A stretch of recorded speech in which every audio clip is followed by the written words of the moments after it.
le célèbre animateur Yann Barthès de l'émission Quotidien diffusée sur TMC a invité Nagui sur son plateau. Les deux animateurs ont échangé sur divers sujets, dont l'événement tant attendu, un épisode spécial de Taratata 100% Live qui sera diffusé le 3 novembre prochain sur France 2. Un événement qui ne manquera pas de susciter l'intérêt des amateurs de musique en France. Nagui occupe une place de choix au sein de France Télévisions en tant que présentateur de l'émission N'oubliez pas les paroles. Mais ce n'est pas tout, les téléspectateurs le savent, Nagui est le présentateur de l'émission Taratata depuis 1993. Il a donc vu défiler de nombreux artistes, français et étrangers, des groupes, des duos, des solistes et cela toujours avec des musiciens expérimentés. Il se souvient particulièrement des dégâts qu'avait causé, en loge, un artiste. Lenny Kravitz fou de rage.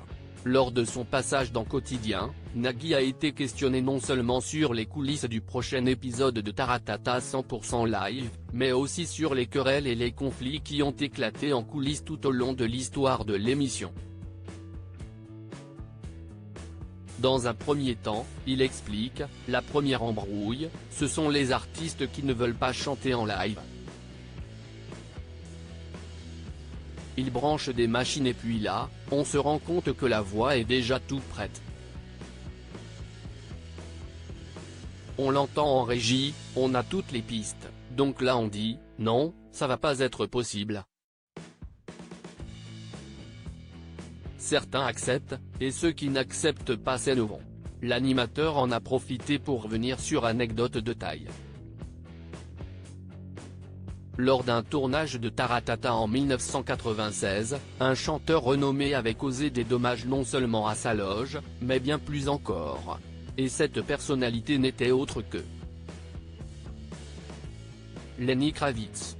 Lenny Kravitz @taratata-france.tv. La loge, le lavabo, les chiottes, il a tout cassé. Il a joué, il a chanté, il a fait l'interview, il arrive dans sa loge, il détruit tout.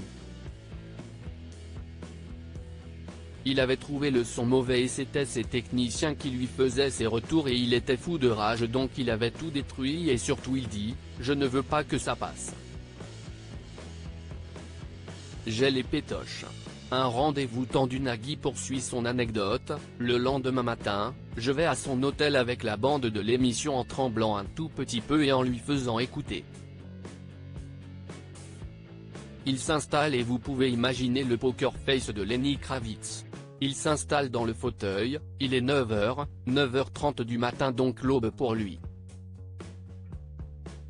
Il regarde l'émission, mais sans aucune.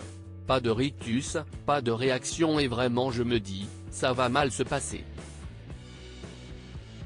Et à la fin de l'émission, le sourire solaire qui fait qu'on a envie de faire un hug et il est tombé dans mes bras. Depuis, il a fait 5, 6 fois l'émission. Une histoire qui finit bien.